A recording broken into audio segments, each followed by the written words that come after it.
The Eyes of the Panther by Ambrose Bierce. I. One does not always marry when insane.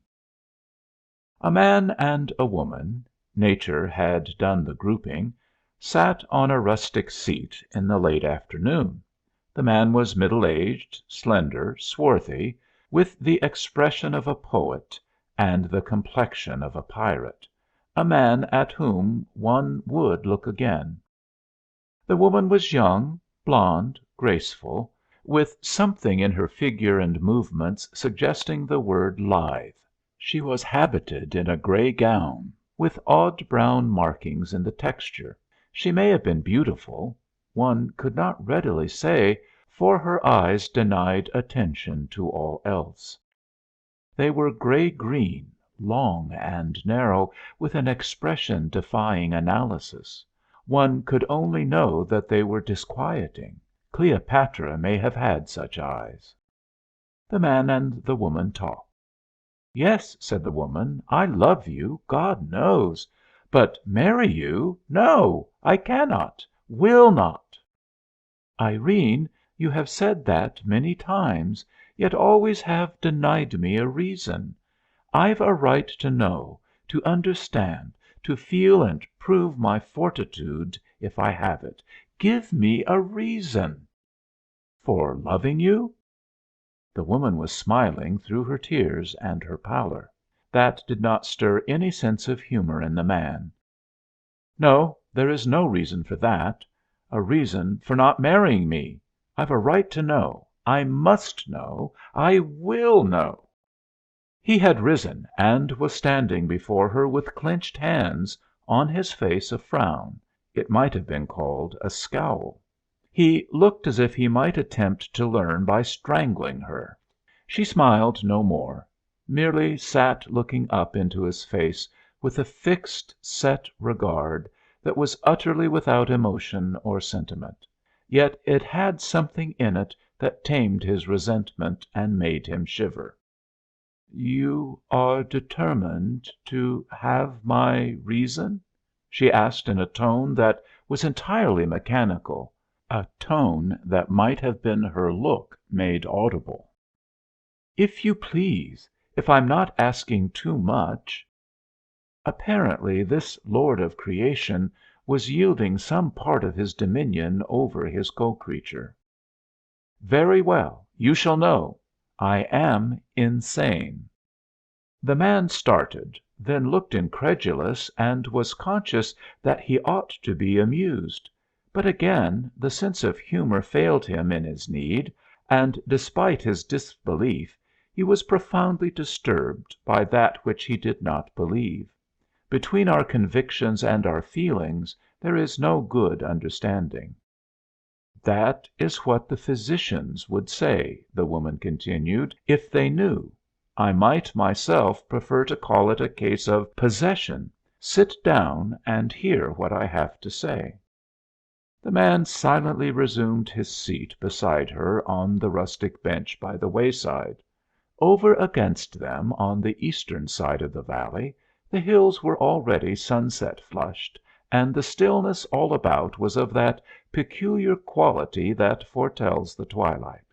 Something of its mysterious and significant solemnity had imparted itself to the man's mood. In the spiritual, as in the material world, are signs and presages of night. Rarely meeting her look, and whenever he did so, conscious of the indefinable dread with which, despite their feline beauty, her eyes always affected him, Jenner Brading listened in silence to the story told by Irene Marlowe.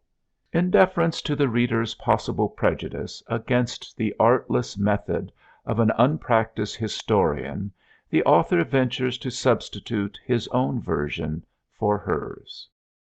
II. A room may be too narrow for three, though one is outside. In a little log house containing a single room, sparely and rudely furnished, crouching on the floor against one of the walls, was a woman, clasping to her breast a child. Outside, A dense, unbroken forest extended for many miles in every direction. This was at night, and the room was black dark. No human eye could have discerned the woman and the child, yet they were observed, narrowly, vigilantly, with never even a momentary slackening of attention, and that is the pivotal fact upon which this narrative turns. Charles Marlowe was of the class, now extinct in this country, of woodmen pioneers, men who found their most acceptable surroundings in sylvan solitudes that stretched along the eastern slope of the Mississippi Valley, from the Great Lakes to the Gulf of Mexico. For more than 100 years these men pushed ever westward, generation after generation, with rifle and axe, reclaiming from nature and her savage children here and there an isolated acreage for the plow, no sooner reclaimed than surrendered to their less venturesome but more thrifty successors. At last they burst through the edge of the forest into the open country and vanished as if they had fallen over a cliff. The woodman pioneer is no more. The pioneer of the plains, he whose easy task it was to subdue for occupancy 2/3 of the country in a single generation, is another and inferior creation.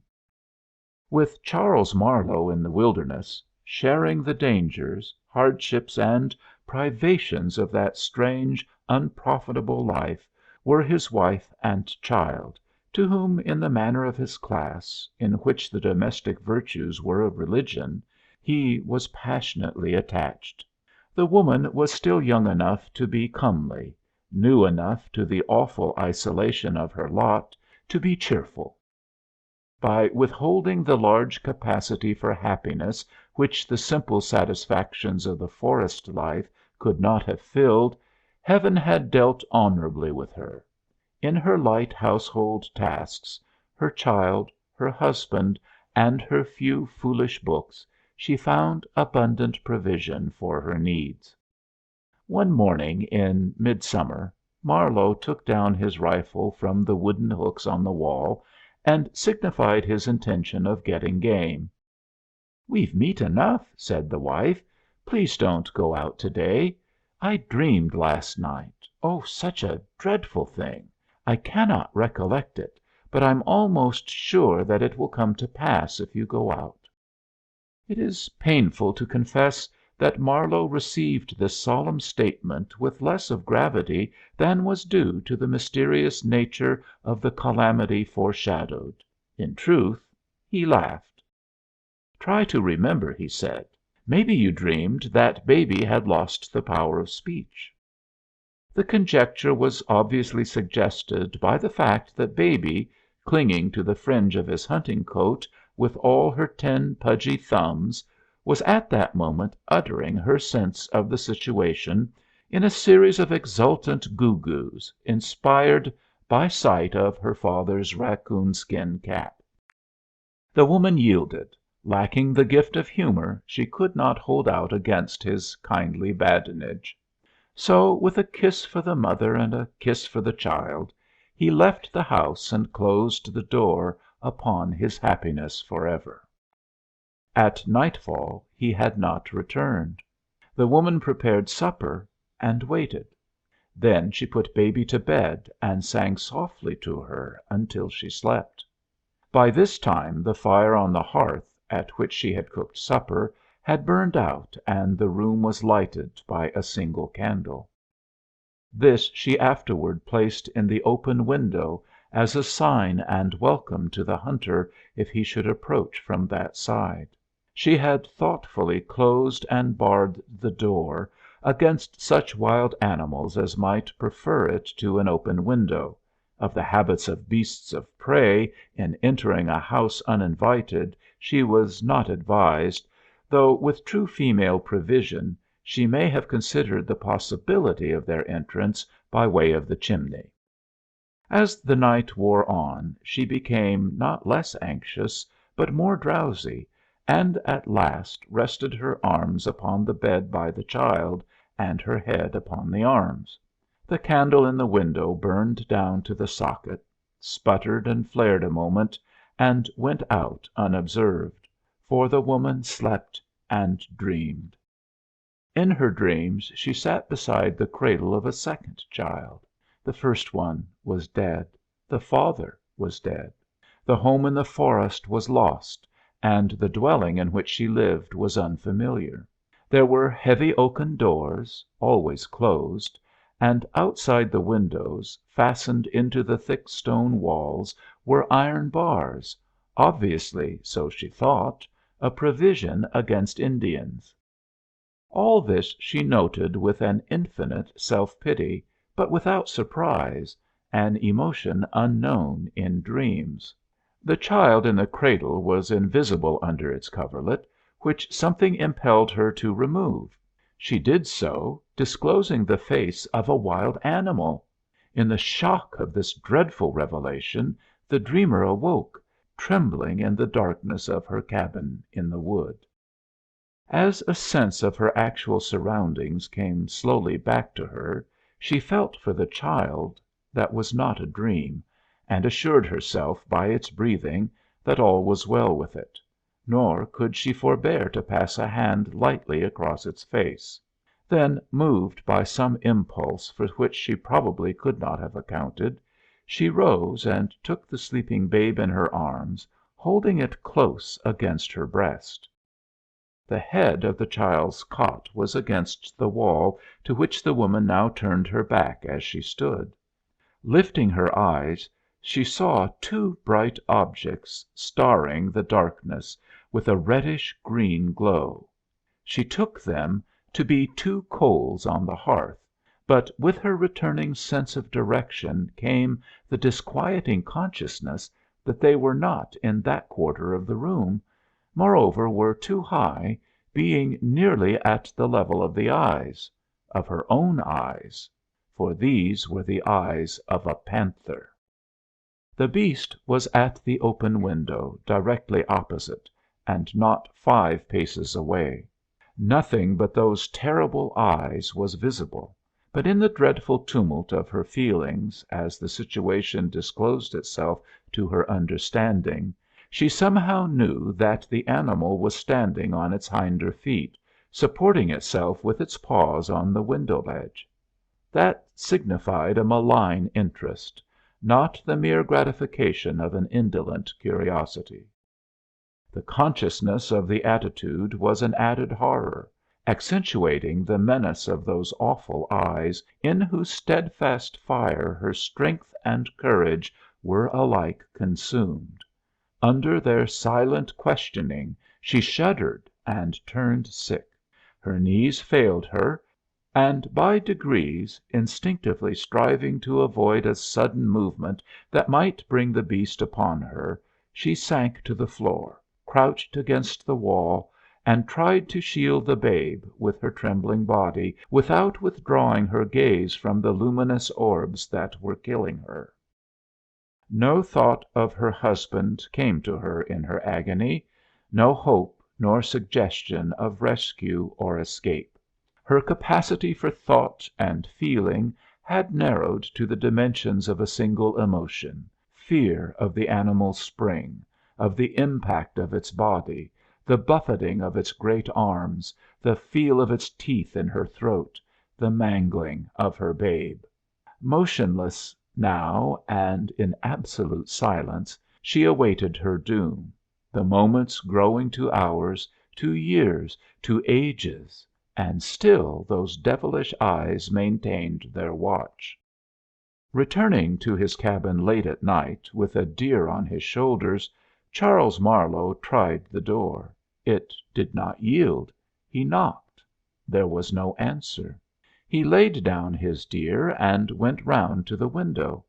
As he turned the angle of the building he fancied he heard a sound as of stealthy footfalls and a rustling in the undergrowth of the forest, but they were too slight for certainty, even to his practised ear.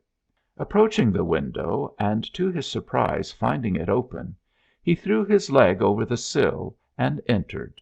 All was darkness and silence. He groped his way to the fireplace, struck a match, and lit a candle. Then he looked about. Cowering on the floor against a wall was his wife, clasping his child. As he sprang toward her, she rose and broke into laughter, long, loud, and mechanical, devoid of gladness and devoid of sense, the laughter that is not out of keeping with the clanking of a chain. Hardly knowing what he did, he extended his arms. She laid the babe in them. It was dead, pressed to death in its mother's embrace. 3. The theory of the defense. That is what occurred during a night in a forest, but not all of it did Irene Marlowe relate to Jenner Brading. Not all of it was known to her. When she had concluded, the sun was below the horizon, and the long summer twilight had begun to deepen in the hollows of the land. For some moments Brading was silent, expecting the narrative to be carried forward to some definite connection with the conversation introducing it. But the narrator was as silent as he, her face averted, her hands clasping and unclasping themselves as they lay in her lap, with a singular suggestion of an activity independent of her will. "It is a sad, a terrible story," said Brading at last, "but I do not understand. You call Charles Marlowe father. That I know. That he is old before his time, broken by some great sorrow, I have seen, or thought I saw. But, pardon me, you said that you that I am insane," said the girl, without a movement of head or body. "But, Irene, you say please, dear, do not look away from me you say that the child was dead, not demented." "Yes, that one. I am the second. I was born 3 months after that night, my mother being mercifully permitted to lay down her life in giving me mine." Brading was again silent. He was a trifle dazed, and could not at once think of the right thing to say. Her face was still turned away. In his embarrassment he reached impulsively toward the hands that lay closing and unclosing in her lap, but something, he could not have said what, restrained him. He then remembered vaguely that he had never altogether cared to take her hand. "Is it likely," she resumed, "that a person born under such circumstances is like others, is what you call sane?" Brading did not reply. He was preoccupied with a new thought that was taking shape in his mind, what a scientist would have called an hypothesis, a detective a theory. It might throw an added light, albeit a lurid one, upon such doubt of her sanity as her own assertion had not dispelled. The country was still new, and, outside the villages, sparsely populated. The professional hunter was still a familiar figure, and among his trophies were heads and pelts of the larger kinds of game. Tales variously credible of nocturnal meetings with savage animals in lonely roads were sometimes current, passed through the customary stages of growth and decay, and were forgotten. A recent addition to these popular apocrypha, originating, apparently, by spontaneous generation in several households, was of a panther which had frightened some of their members by looking in at windows by night. The yarn had caused its little ripple of excitement, had even attained to the distinction of a place in the local newspaper, but Brading had given it no attention. Its likeness to the story to which he had just listened now impressed him as perhaps more than accidental. Was it not possible that the one story had suggested the other? That finding congenial conditions in a morbid mind and a fertile fancy, it had grown to the tragic tale that he had heard? Brading recalled certain circumstances of the girl's history and disposition, of which, with love's incuriosity, he had hitherto been heedless, such as her solitary life with her father, at whose house no one apparently was an acceptable visitor, and her strange fear of the night, by which those who knew her best accounted for her never being seen after dark. Surely in such a mind imagination once kindled might burn with a lawless flame, penetrating and enveloping the entire structure. That she was mad, though the conviction gave him the acutest pain, he could no longer doubt. She had only mistaken an effect of her mental disorder for its cause, bringing into imaginary relation with her own personality the vagaries of the local myth makers. With some vague intention of testing his new theory, and no very definite notion of how to set about it, he said gravely, but with hesitation, "Irene, dear, tell me I beg you will not take offense, but tell me" "I have told you," she interrupted, speaking with a passionate earnestness that he had not known her to show. "I have already told you that we cannot marry. Is anything else worth saying?" Before he could stop her she had sprung from her seat, and without another word or look was gliding away among the trees toward her father's house. Brading had risen to detain her. He stood watching her in silence until she had vanished in the gloom. Suddenly he started as if he had been shot. His face took on an expression of amazement and alarm. In one of the black shadows into which she had disappeared he had caught a quick, brief glance of shining eyes. For an instant he was dazed and irresolute. Then he dashed into the wood after her, shouting, "Irene! Irene! Look out! The panther! The panther!" In a moment he had passed through the fringe of forest into open ground, and saw the girl's gray skirt vanishing into her father's door. No panther was visible. 4. An appeal to the conscience of God. Jenner Brading, attorney at law, lived in a cottage at the edge of the town. Directly behind the dwelling was the forest. Being a bachelor, and therefore, by the draconian moral code of the time and place, denied the services of the only species of domestic servant known thereabout, the hired girl, he boarded at the village hotel, where also was his office. The woodside cottage was merely a lodging maintained, at no great cost to be sure, as an evidence of prosperity and respectability. It would hardly do for one to whom the local newspaper had pointed with pride as the foremost jurist of his time to be homeless, albeit he may sometimes have suspected that the words home and house were not strictly synonymous.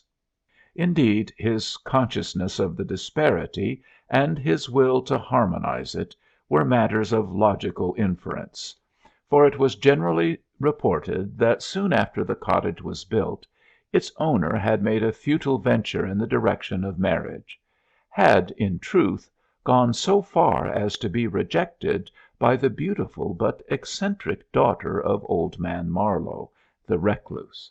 This was publicly believed because he had told it himself and she had not, a reversal of the usual order of things which could hardly fail to carry conviction. Brading's bedroom was at the rear of the house, with a single window facing the forest. One night he was awakened by a noise at that window. He hardly could have said what it was like.